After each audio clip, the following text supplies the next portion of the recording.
Assalamualaikum Buya. Assalamualaikum warahmatullahi wabarakatuh. Saya hamba Allah ingin bertanya. Kalau semisalnya buka aurat di depan orang buta, bagaimana hukumnya Buya? Wassalamualaikum warahmatullahi wabarakatuh. Assalamualaikum warahmatullahi wabarakatuh. Membuka aurat namanya juga aurat nazar. Aurat ada tiga, ada aurat nazar, aurat yang tidak boleh dilihat oleh orang. Aurat sitir, orang harus ditutup di saat melakukan sholat. Ya, ini ada. Aurat sitir harus ditutup, itu bukan. Kemudian aurat fi sholah, ada tiga aurat. Nah, ini aurat nazar. Jadi selagi tidak dilihat oleh orang, maka seandainya orang menjadikan hidupnya nggak pakai baju, misalnya di kamar atau di kamar mandi telanjang, itu kan makruh. Tapi tidak haram karena tidak ada yang melihat. Orang buta tidak melihat, maka tidak haram kalau membuka aurat di depan orang buta. Karena dia tidak melihat. Ada kisah, ada riwayat yang dinukil tentang sahabat Nabi tentang riwayat yang berbeda dengan ini adalah bab adab, tata krama. Biarpun itu orang buta, ya tetap adab kita lah. Seperti di saat kita sendiri pun juga nggak pantas orang tidurnya nggak pakai baju telanjang bulat, ini ya sakit barangkali. Ya tetap harus pakai baju yang menutup aurat lah, paling tidak antara pusat dengan lutut, seperti itu. Ya, jadi tidak haram, tidak dosa karena memang tidak ada yang melihatnya. Wallahu a'lam bishawab. Jazakumullah ahsanal jaza Buya atas jawabannya. Baik Buya, berlanjut kepada pertanyaan yang kedua. Assalamualaikum warahmatullahi wabarakatuh Buya. Assalamualaikum warahmatullahi wabarakatuh. Bagaimana hukumnya Buya membeli mystery box dengan ketentuan seandainya tidak beruntung saya tetap ikhlas? Terima kasih Buya atas jawabannya. Wassalamualaikum warahmatullahi wabarakatuh. Mystery box mungkin gambarannya dulu yang tidak ngerti mystery box kata. Beli sesuatu yang kita tidak tahu apakah dapat sesuai dengan yang kita inginkan, yang kita bayar atau tidak. Kan begitu. Karena kadang nggak dapat. Kadang tidak dapat. Maka biasanya orang bimbang, orang nggak punya ide untuk bisnis, pengennya cepat untung. Maka kalau kita cermati di sini adalah ada beberapa hal yang tidak terpenuhi dalam syarat jual beli. Pertama adalah Anda membeli sesuatu yang tidak jelas. Ada gharar di situ, nggak diperkenankan, nggak sah. Seperti beli sesuatu yang nggak jelas, nggak tahu dapat atau tidak. Aku jual ikan yang itu di dalam laut, di dalam sungai, di dalam kolam, mana? Nggak jelas. Tidak sampai di sini ternyata di situ ada bentuk perjudiannya. Nah, ini yang berat lagi. Dulu ingat enggak pada tahun-tahun dulu, tahun-tahun nenekmu? Ini kalau yang muda-muda ini. Buya masih mengetahui, biarpun saya bukan seumur kakek-kakekmu, tapi masih ingat dulu ada beli angka, ada hadiahnya. Ya? Beli angka ada hadiahnya. Itu kan perjudian halus, kasus seperti itu, jadi perjudian. Ini termasuk bentuk perjudian. Karena dia untung-untungan. Dan yang diuntungkan paling jelas adalah ya bos apa itu ya, pelaksananya. Nah, mungkin kalau seandainya ada membayar 100 nanti bisa jadi mendapatkan uang 300.000, mendapat sesuatu yang nilainya 300-500. Tapi kadang nggak dapat, kadang 50 kadang. Sudah dikira-kira. Dari 100 orang itu mungkin yang akan dikeluarkan hanya 50 juta, tapi yang masuk sudah 200 juta. Tetap saja dibohongi kitanya. Sudah dosa dibohongin lagi. Cari yang halal, jual kupruk jadi bos kerupuk itu aja, nggak usah dengan cara begitu. Itu ada horor, ada makna perjudiannya di dalamnya, maka nggak usah kita urusan semacam itu. Karena ada perjudian bagaimana kita ingin mendapatkannya. Kalau nggak dapat jadi penasaran. Seperti ini kita beli itu angka nanti ada barangnya, beli nggak ada, beli ada. Kita sudah pernah dilatih judi kecil-kecilan dulu di kampung itu, beli permen ada hadiahnya, itu kan judi kecil-kecilan itu. Nah, sekarang kita harus sadar, dan kalau masa lalu kita ya semoga Allah mengampuni. Namanya di masyarakat ada mainan anak-anak. Sebab nggak mungkin yang paling untung adalah kita, yang paling untung yang jualan tetap. Kalau satu tempat ini kan ada satu kotak dulu kan ada, ingat ya, masih yang kecil mungkin yang 10-20 tahun nggak bawah ini kayaknya nggak tahu itu. Yang seumurnya 35 tahun ke atas. Ini kan ada biasanya kalau beli di toko, beli apakah pelembungan atau apa itu, kalau beli itu kadang-kadang dapat hadiah. Ini dapat indah, anda. Sebetulnya sudah diukur antara hadiahnya sama ini sudah diukur pasti untung. Ini masih terbatas, itu pun nggak pernah. Apalagi yang ini gelap, nggak tahu kita ini. Kita bakal dibohongin besar-besaran. Sudah, Anda jangan urusan semacam itu. Kalau pengen kaya, pengen cara rezeki yang benar. Karena kalau cari rezeki yang benar, cara yang benar, nanti mudah berderma dan diterima oleh Allah Subhanahu Wa Taala.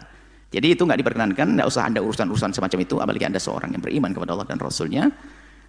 Jangan sampai melakukan sesuatu yang di situ ada unsur judinya. Semoga Allah mengampuni. Yang pernah melakukan yang lalu biar berlalu. Masa depanmu adalah dengan Allah dan Rasulnya. Dan Allah Maha Pengampun. Tidak perlu kita merendahkan terus orang yang melakukan kesalahan, tapi kita perlu mengangkatnya, diajari, kita bawa untuk bisa tobat. Insya Allah, rizkinya lapang setelah itu. Yang masih senang dengan itu, Anda berhenti, besok rizki Anda melimpah. Semoga Allah mengampuni semuanya. Allah alam bisawab. Jazakumullah ahsanal jaza Buya atas jawabannya. Baik, kami himbau kembali kepada para pemirsa dan para pendengar. Bagi Anda yang ingin bertanya langsung kepada Buya Yahya, Anda dapat menghubungi nomor interaktif 0823 4071 3338. Kami ulangi, 0823 4071 3338. Baik, sambil menunggu penelpon yang masuk, kami akan membacakan terlebih dahulu pertanyaan yang datangnya dari media sosial. Baik Buya, pertanyaan yang selanjutnya. Assalamualaikum warahmatullahi wabarakatuh. Saya mau bertanya Buya, apa hukumnya makan di tempat orang meninggal dunia Buya? Terima kasih Buya atas jawabannya. Wassalamualaikum warahmatullahi wabarakatuh. Waalaikumsalam warahmatullahi wabarakatuh. Makan di tempat orang yang meninggal dunia nggak ada masalah. Makan. Kenapa? Nabi tidak pernah melarangnya. Yang Nabi perintahkan adalah banyaklah bersedekah. Lah orang yang di rumahnya lagi ada meninggal dunia, dia banyak duit, banyak makanan, mau sedekah masa nggak boleh dimakan? Makanya ada gelombang suara mengatakan nggak boleh, itu ya tentunya sumbernya yang perlu dicermati dari mana itu semuanya. Biasanya membawa satu riwayat Sayyidina Nabi menyuruh para sahabat Nabi it'amul li ali Ja'far at-ta'amah. It'amul li ali Ja'far at-ta'amah.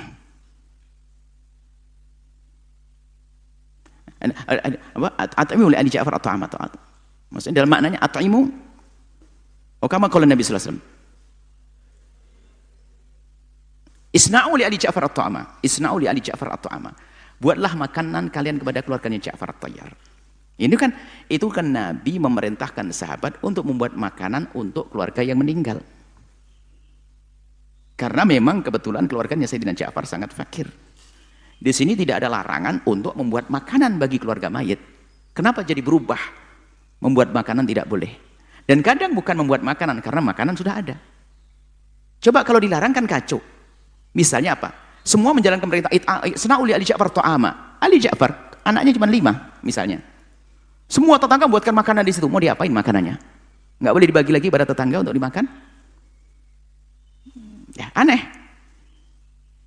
Yang jadi masalah, kalau memang Anda tidak mau makan di rumah orang meninggal dunia, cukup sampai di situ. Tapi kalau sampai mengatakan itu semua bid'ah, itu sebuah ini dan sebagainya, menukil dari Sayyidina Abdullah bin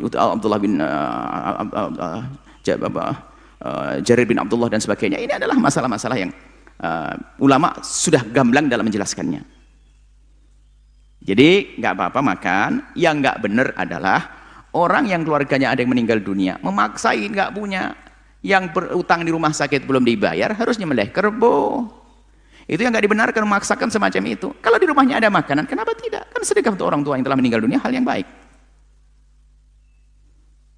Baik, saya tambahkan tadi yang pertanyaan sebelumnya supaya jadi sangat berbeda pertanyaan sebelumnya, nanti barangkali bisa disambungkan.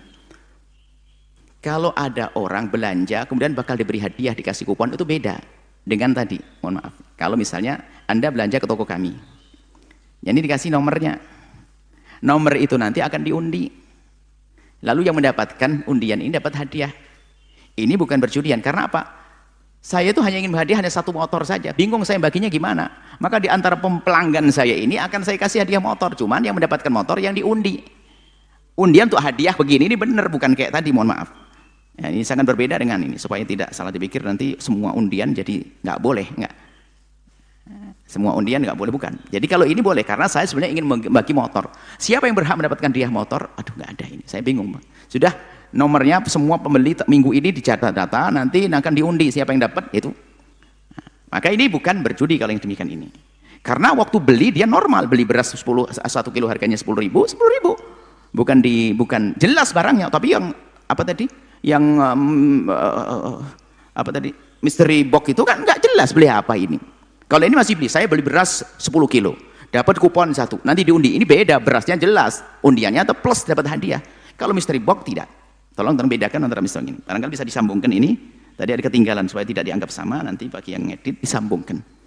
Supaya tidak termasuk ya hati-hati, intinya begitu aja. Supaya kita tidak salah paham nanti. Kan tadi babnya kita bab tabayyun, bab menjelaskan, nanti kita toko ucap kalimat salah terlintas di benak kami ini, jangan-jangan nanti semua hadiah di toko-toko jadi nggak boleh. Enggak. Ada perbedaan antara ini dengan mystery box. Semoga Allah mengampuni. Allah alam bisawab. Jazakumullah ahsanal jaza Buya atas jawabannya. Baik Buya, nampaknya telah masuk satu penelpon, mari kita sapa terlebih dahulu. Assalamualaikum. Waalaikumsalam warahmatullahi wabarakatuh. Mari kita bersolawat terlebih dahulu Ibu. Allahumma sholli ala sayyidina Muhammad wa ala ali sayyidina Muhammad. Dengan Ibu siapa dan dari mana? Hamba Allah dari Kuningan. Baik, Ibu bisa bertanya langsung kepada Buya. Ya, assalamualaikum Buya. Waalaikumsalam warahmatullahi wabarakatuh. Semoga Buya dan semua santri selalu berada di dalam lindungnya Allah Subhanahu wa taala. Amin. Mau bertanya Buya, saya tuh punya putri di pondok. Dia tuh sering bilang, sering terus terang keadaan di pondok. Bahkan dia pernah bilang katanya ada beberapa anak yang ada yang melanggar peraturan pondok. Terus yang lebih parahnya lagi tuh dia menjelek-jelekan gurunya. Yang mau saya tanyakan, bagaimana sikap orang tua yang bijak mendengar curhatan putrinya? Mohon penjelasannya Buya. Syukron. Masya Allah. Terima kasih. Semua para wali santri dimanapun Anda berada, di saat Anda melihat laporan atau cerita dari anak Anda, ingat, jangan Anda tolak mentah-mentah, dan juga jangan Anda telan mentah-mentah. Ini rumus. Kadang sebagian orang tua langsung nggak mau, enggak, bisa saja itu benar. Cuman jangan Anda telan mentah-mentah. Ini repot juga, merusak hubungan wali santri dengan pondok misalnya atau guru. Karena bisa saja anak itu waktu bercerita itu ada berlebihan karena ada sedikit cari pembelaan.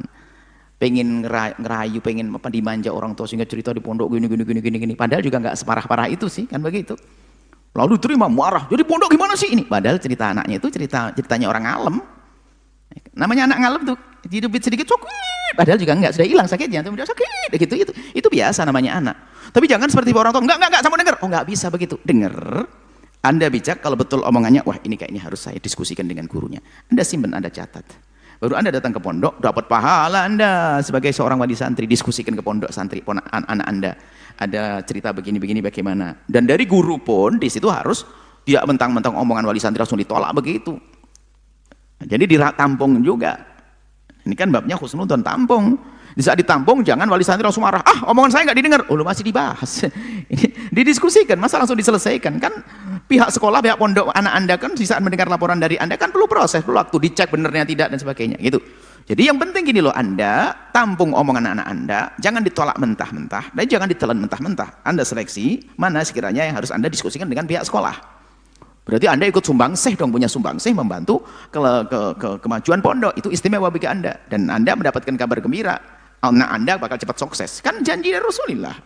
Janji Allah melalui Rasul Allah fi'aunil abdi maka al-abdu fi'auni akhi. Kalau Anda merindukan pondok anak Anda itu benar, maka yang paling benar pertama anak Anda kok. Tapi yang merongrong pondok, yang paling rusak anak Anda nanti.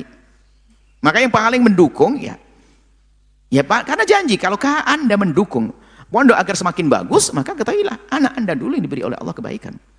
Janji.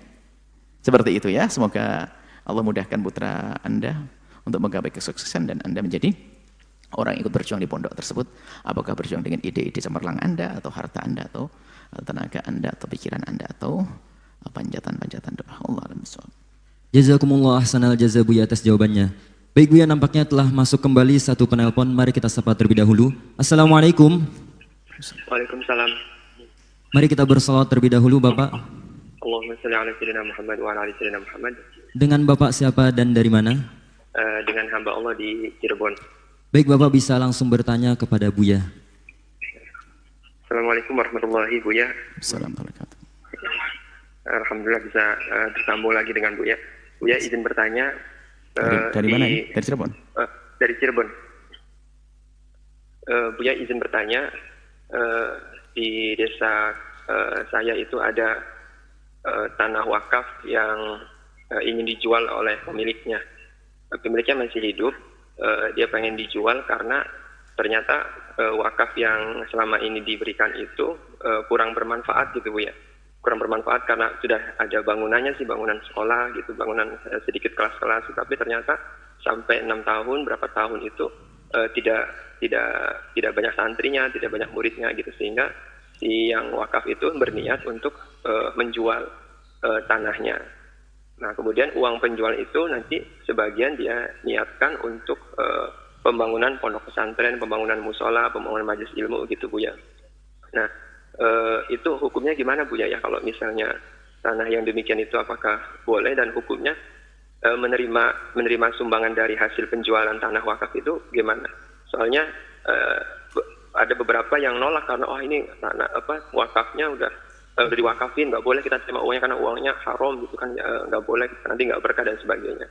Nah, ini sementara si yang pemilik wakafnya itu memang sudah menjual Bu ya, sekarang udah terjual berapa M gitu, dan tinggal dibayarin dan sebagian sudah terima uangnya. Nah, kita hukumnya menarik wakaf dan menerima, misalnya itu sudah dijual dan menerima uang dari situ tuh boleh nggak gitu Bu ya?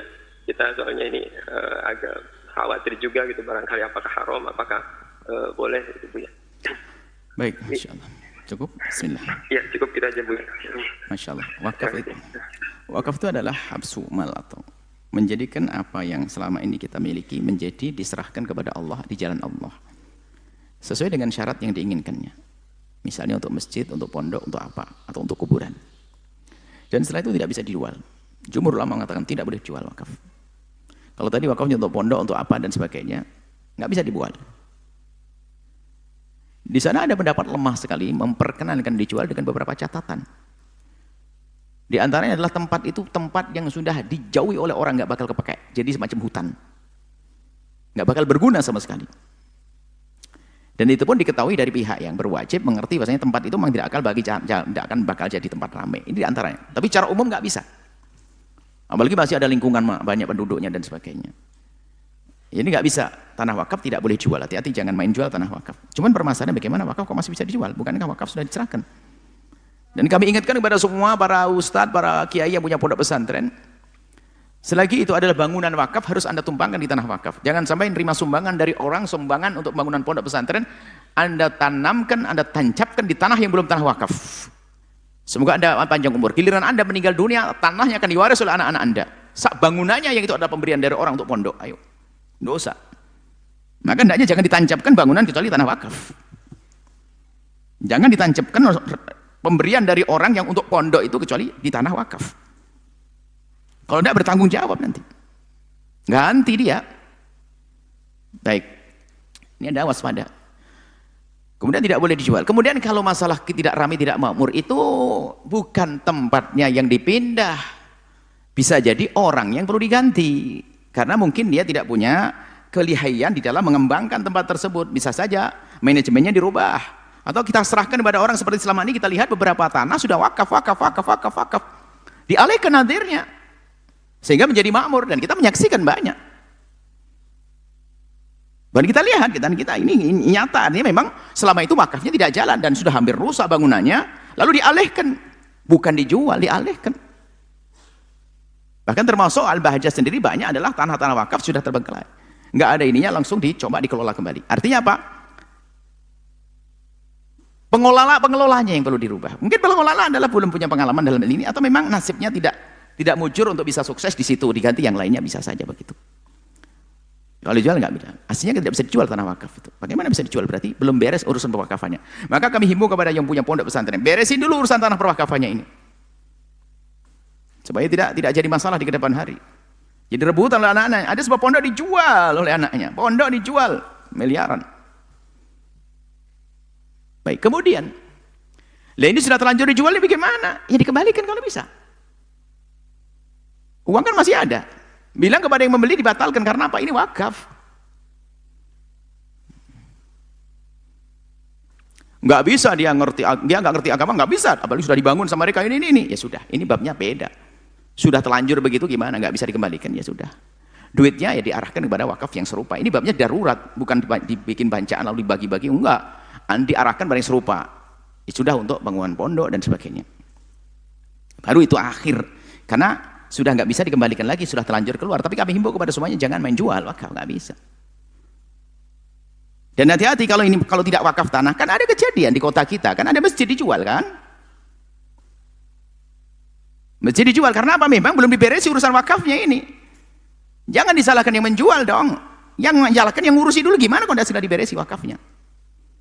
Urusan wakaf itu hati-hati ya. Baik, kalau sudah terlanjur dijual kemudian dialihkan kepada tetap yang serupa, wakaf yang serupa. Kalau untuk penuntut ilmu, kalau untuk masjid dan seterusnya. Nah, syaratul wakif itu harus diperhatikan. Al-muslimun ala syurutihim ya. Kalau syaratnya seperti apa? Syaratul wakif itu kan hukum syari'. Kalau ahli yang mewakafkan menentukan ya harus itu dituruti seperti hukum dari syariat. Itu ya, insya Allah semoga Allah mengampuni. Mungkin ini ijtihadnya, dia tidak salah karena dia tidak ngerti hukum. Anda dapat pahala, Anda menjadikan kami menyampaikan semacam ini. Sehingga semua yang punya masalah wakaf, insya Allah setelah ini nggak ada masalah lagi. Adapun uang tersebut ya betul sangat hebat itu ustadz-ustadz yang nggak menerima itu. Karena takut itu nggak benar, betul. Nah, sekarang ada sebagian sudah gelap mata, penting jadi duit sini. Waduh, untuk pondok, wah ini nggak benar. Datanya dia bertemu dengan orang-orang baik, Anda pun menyampaikan tentang orang-orang baik. Insya Allah semoga baik semuanya dan semoga Allah mengampuni semuanya. Dan semoga Allah menjadikan pertanyaan Anda serta jawaban ini bermanfaat untuk pelajaran buat yang lainnya. Wallahu a'lam bishawab. Jazakumullah ahsanal jaza Buya atas jawabannya. Baik Buya, kami akan membacakan pertanyaan kembali yang datangnya dari media sosial. Baik Buya, pertanyaan yang selanjutnya. Assalamualaikum Buya. Assalamualaikum. Mohon izin bertanya Buya. Apakah pria yang sudah dioperasi menjadi waria dan menjadi wanita sepenuhnya, tatkala wafat apakah dikuburkannya secara lelaki atau wanita? Dan saat dimandikan, apakah waria dimandikan oleh pengurus wanita atau lelaki? Terima kasih Buya atas jawabannya. Wassalamualaikum warahmatullahi wabarakatuh. Seorang laki-laki yang lahir laki-laki, kemudian lalu dirubah menjadi perempuan, maka itu hanya secara zahir saja dia seperti perempuan. Hakikatnya dia adalah tetap laki-laki. Hak warisnya hak waris laki-laki. Cara merawat jenazahnya laki-laki. Karena dia bukan perempuan yang sesungguhnya. Hanya dibuatkan di wilayah tersebut, wilayah atau alat seperti alat perempuan. Tidak akan berubah jadi perempuan. Kecuali adalah khuntha muskil yang tabayyan. Khuntha muskil yang terbukti setelah itu tentang kelaki-lakiannya atau keperempuannya. Ada orang terlahir nggak jelas, apa laki-laki atau perempuan. Karena alatnya nggak jelas. Dia punya alat tapi nggak jelas, laki atau perempuan. Maka muskil. Dikatakan khuntha muskil, bikin muskilah, bikin pusing para ahli fikih. Urusan warisnya gimana, urusan sholatnya gimana, urusan nikahnya gimana, ini muskil. Nah, tapi kadang bersama berjalan waktu itu akan tampak hormon apanya itu, kelakiannya itu tampak ini. Maka di situ disesuaikan. Semuanya dilihatkan pada ahlinya. Oh, dia laki-lakinya lebih tampak, bisa diarahkan, dioperasi. Ternyata setelah dibuka ada ternyata lebih dominan akhlak laki-laki. Maka itu benar laki-laki. Muskil. Tapi ini bukan muskil, bukan bikin problem. Laki-laki benar dia punya alat laki-laki. Dirubah jadi perempuan. Ya nggak bisa, tetap dia laki-laki atau sebaliknya perempuan tetap perempuan. Seperti itu. Dan dia tetap ahli iman, bukan keluar dari iman. Kalau meninggal ya semoga Allah ampuni. Yang hidup jangan tiru-tiru dia. Yang hidup jangan tiru-tiru. Karena besar dosanya, besar di hadapan Allah. Tapi kalau sudah meninggal jangan didosa-dosakan juga. Kita doakan semoga Allah mengampuni. Dia juga orang beriman kok. Bahkan ada haji juga dan umrah juga. Hajinya bagaimana? Pusing nih. Wah, ini Bu Hajah atau Pak Bu Haji apa Pak Hajah? Bingung. Nah, ini serba salah. Dan jangan, dan kita juga perlu sebenarnya mohon jika ada yang bisa menyambungkan saya dengan teman-teman yang diuji oleh Allah dengan hal-hal semacam itu, kami ingin ngobrol dengan mereka secara khusus. Bukan untuk dihinakan lalu dilaknat-laknat, enggak. Kan memang ada satu hal yang berbeda dalam dirinya yang perlu dibenahi. Ya, apakah mentalnya atau macam-macam. Jadi jangan biasa mencaci maki, mengolok-olok. Ini bicara hukum saja, mohon maaf Anda yang diuji dengan hal tersebut, bukan berarti saya mencaci Anda, tidak. Ini adalah bicara hukum, makanya hukumnya selagi Anda dulu laki-laki, terlahir dengan nama laki-laki, ya itulah Anda. Sekarang biarpun berubah menjadi siapa saja, ya tetap Anda laki-laki. Kalau meninggal dirawat seperti laki-laki. Warisnya Anda laki-laki. Seperti itu. Semoga Allah mengampuni semuanya. Bagi hidayah kepada semuanya. Yang telah meninggal diampuni. Selagi ahli iman, sebesar apapun dosanya. Semoga Allah ampuni. Wallahu a'lam bishawab. Jazakumullah ahsanal jaza Buya. Baik Buya, kami bacakan kembali pertanyaan datangnya dari media sosial. Assalamualaikum Buya. Waalaikumsalam warahmatullahi wabarakatuh. Saya hamba Allah mau bertanya, bagaimana cara kami menata hati? Anak kami mondok di pesantren, dan ketika pulang liburan dia melakukan pelanggaran, sehingga ketika kembali ke pondok akhirnya pondok tahu, lalu anak kami dihukum. Dan hukumannya adalah bahwa kalau liburan dia dilarang pulang. Kami mengerti itu niatnya untuk kebaikan anak kami. Tapi rasa rindu ke anak menjadi kami itu rasanya tidak terima, Buya. Apa yang harus kami lakukan untuk menata hati, Buya? Terima kasih atas jawabannya. Wassalamualaikum warahmatullahi wabarakatuh. Assalamualaikum warahmatullahi wabarakatuh. Perkuat kerinduan Anda kepada anak Anda. Tambahkan kecintaan Anda kepada anak Anda. Karena Allah itu yang akan menyelesaikan permasalahan ini. Kuatkan kerinduan Anda kepada putra-putri Anda dan tambahkan kecintaan Anda kepada putri-putri Anda. Cinta yang sesungguhnya. Karena makna kerinduan dan cinta yang benar akan diterjemahkan dalam perilaku benar Anda. Apa itu? Yang penting anakku baik. Yang penting anakku baik. Karena biasanya kalau di sebuah pondok, kalau ada pelanggaran nggak boleh pulang itu biasanya terjadi kesalahannya waktu pulang. Orang tua harus paham biasanya begitu. Ini demi kebaikan. Kalau ada anak mondok melanggar masuk warung, nggak boleh masuk warung lagi kan begitu. Itu umum itu seperti itu. Dan insya Allah itu semakin Anda cinta kepada putra Anda, cinta. Ada pun masalah pertemuan Anda nginep di pondok nanti. Waktu liburan Anda nginep di pondok.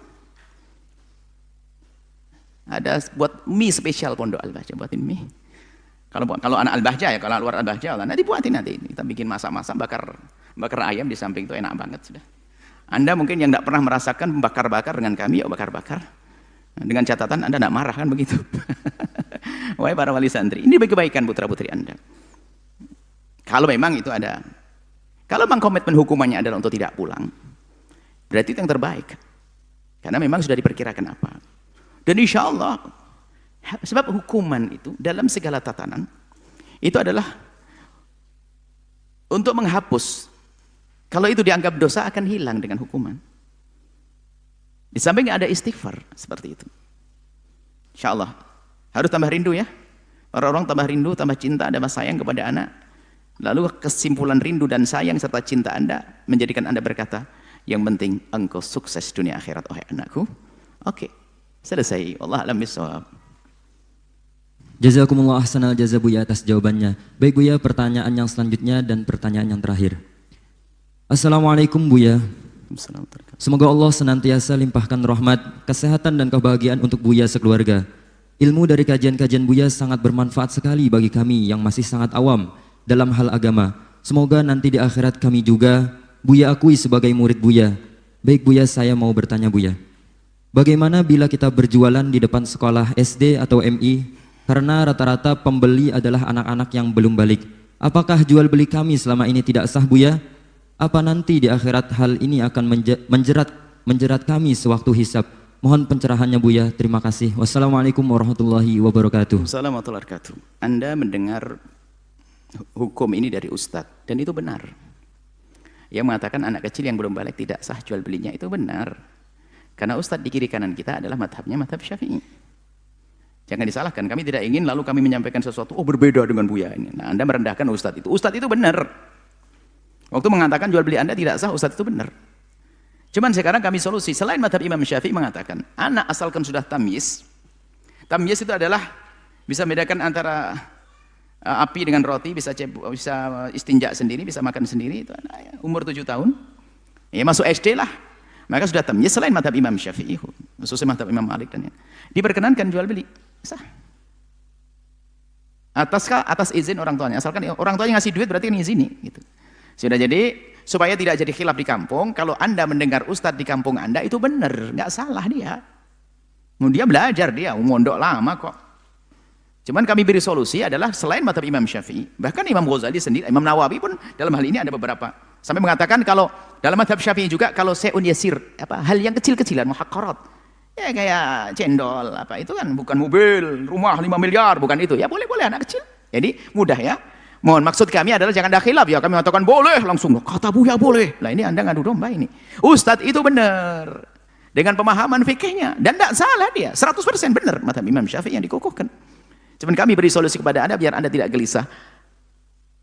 Jualan Anda halal, berkah insyaallah, nolong anak-anak. Cuman saya pesan makanannya yang sehat. Yang Anda jual adalah yang Anda makannya pun kolu, ngeleknya, nelennya itu tega gitu loh. Dan Anda menikmati gitu. Jangan sampai Anda asal menjual saja, itu tidak amanat, khianat, dan musib. Allah Maha tahu. Allah Maha tahu, hukuman Allah sangat pedih di dunia dan di akhirat. Kejujuran saja, selesai. Wallahu a'lam bishawab.